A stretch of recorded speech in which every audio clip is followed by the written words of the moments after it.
There's something going on in every scene that is a gag or a joke of some kind. It's kind of unbelievable. There's physical comedy, wordplay, gross out, toilet humor, reference, sometimes super deep reference, non sequitur. The list just keeps going on. They throw a little bit for every taste out there. I suppose if you only like one of those things, you may not have enjoyed sitting through the rest of it to get to what you do like, but I feel like it was rapid fire enough that you may have made it through.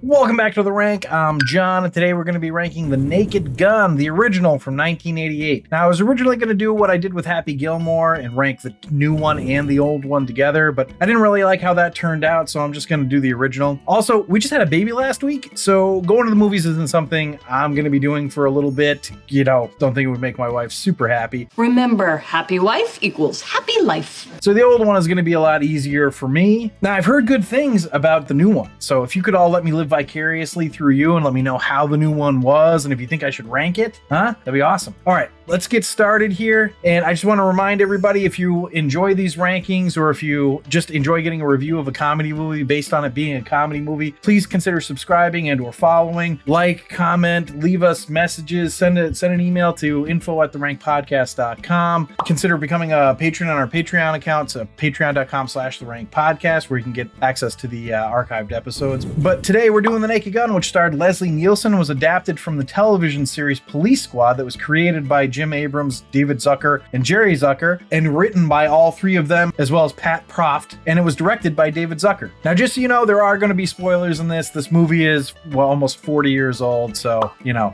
you should have seen it already. So the whole premise of this is that we're trying to rank movies based on what they are, not based on what, you know, critics want them to be, right? So this is a farce comedy, so we're going to rank it as if it's a farce comedy, and we'll rank it in comparison to other comedies. And so we'll start every show with the Potent Notable, so let's dive into that now.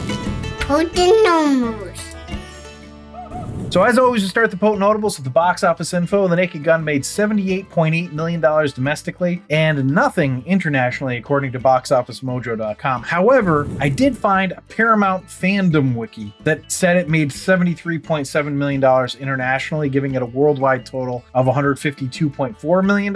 That's not exactly what I'd call a trusted source, so believe what you want on this one for the international box office anyway. But this was against a budget of $14.5 million, so sort of easy to see why it's ended up getting 2 sequels and a remake. As mentioned earlier, there was a very short-lived show that this was based off of, which was called Police Squad. It only had 4 episodes on ABC, and the premise for the show was that every episode they'd have a guest star get killed, and Frank Drebin, Leslie Nielsen, would solve the murder in bumbling fashion. Interestingly, John Belushi was one of the guest stars that was murdered, but he passed away the day after the pilot aired, so his episode was shelved. So it might have had 5 episodes. Who knows? Now, why did they change the name of this from Police Squad to The Naked Gun? The title was changed to avoid confusion with the Police Academy film franchise, which were also co-created by Pat Proft. David Zucker remembers that they were given a list of about 20 potential titles, and they chose The Naked Gun because it, quote, promised so much more than it could possibly deliver, end quote. A few characters from the television series were recast for the film franchise, and these include O.J. Simpson, who replaced Peter Lupus as Norberg,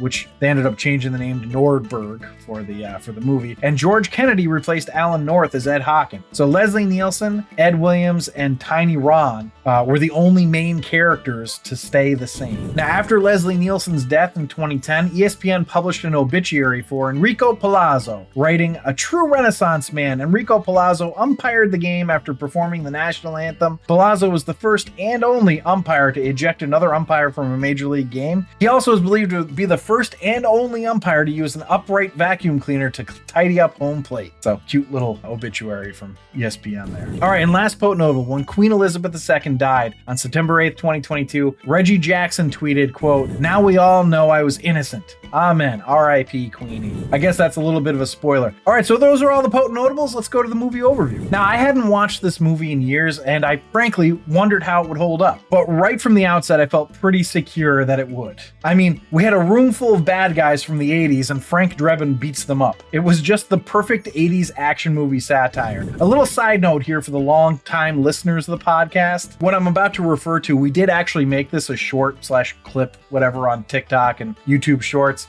They put camels right at the beginning to let us know, hey, we're in a desert/Middle Eastern location here. It just reminded me of Zach pointing out when we recorded The Fifth Element. That's something that filmmakers always do. They just put a camel in. Whenever they're like, hey, you're in the desert, let's put a camel in. Now, I know that episode isn't readily available anymore, but that short is still out there. So if you wanted to see that, it's out there. Anyway, one thing that comes across right away is that there's just no way that OJ could have done it. He's such a nice guy in this movie. Also, this movie is just like always running a bit or a gag. There's something going on in every scene that is a gag or a joke of some kind. It's kind of unbelievable. There's physical comedy, wordplay, gross out, toilet humor, reference, sometimes super deep reference, non sequitur. The list just keeps going on. They throw a little bit for every taste out there. I suppose if you only like one of those things, you may not have enjoyed sitting through the rest of it to get to what you do like, but I feel like it was rapid fire enough that you may have made it through. Like, take the Nordberg hospital scene right in the beginning. You get silly stuff like Frank's face falling into Nordberg's crotch, but you also get the misunderstanding between Nordberg and Frank over heroin, or when they go to the marina and you get a sight gag of a chalk outline on the water. But then you also had some cop yelling into a megaphone that, there's nothing to see here, disperse, etc. Only to find that he's yelling that directly into the face of a tourist-looking couple that are smiling at him. It's almost tough to keep up, but I certainly did, and I was entertained and happy throughout. Now, you can't go into a movie like this and expect a great story/plot, but I mean,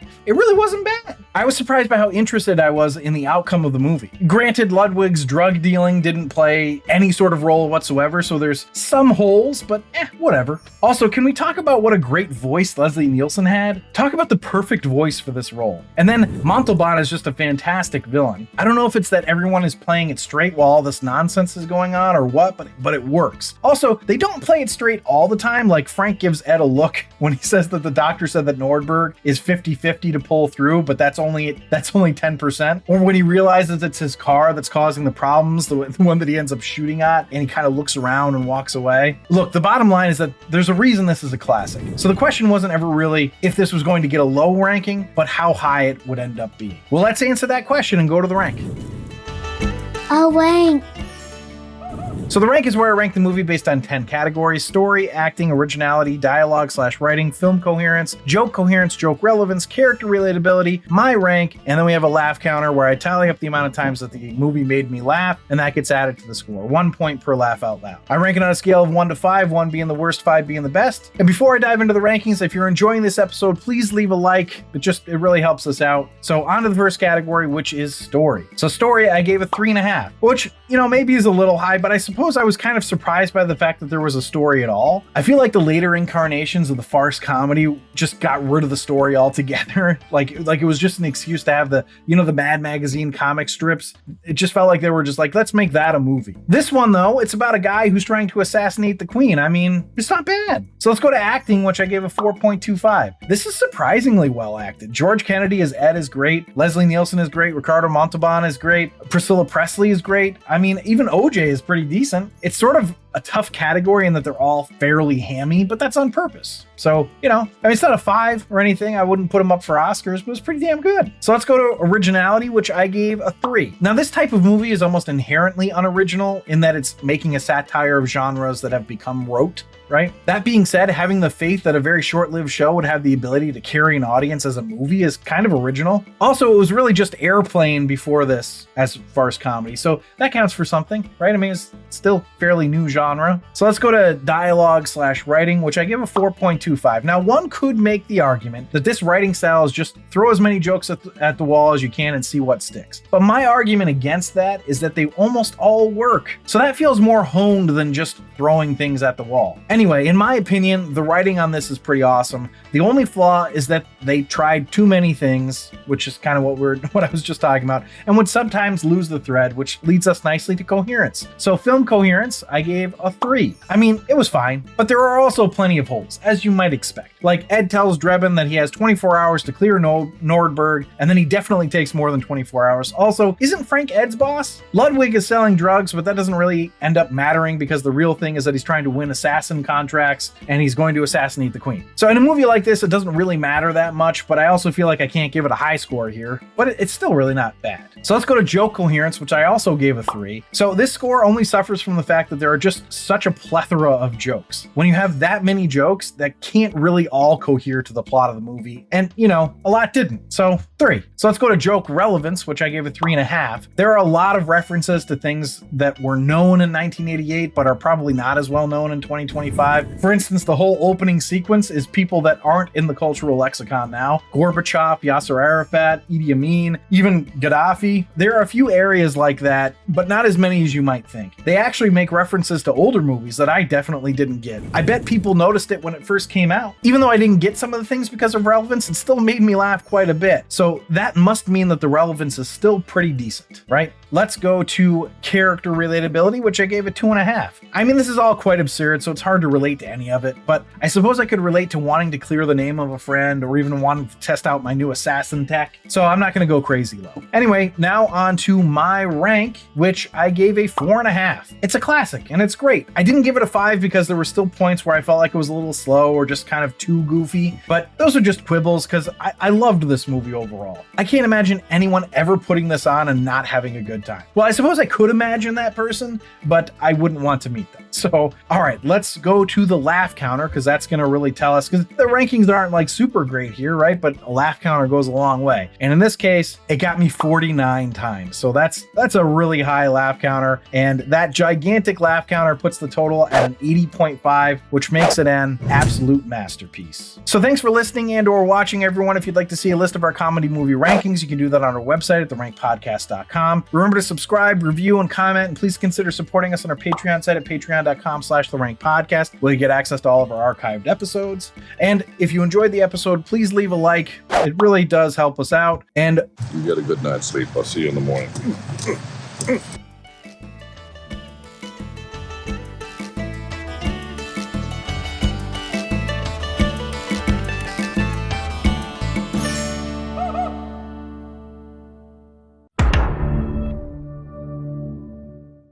which were also co-created by Pat Proft and David. The title was changed to avoid confusion with the Police Academy franchise, which were also fucking mother. Cut!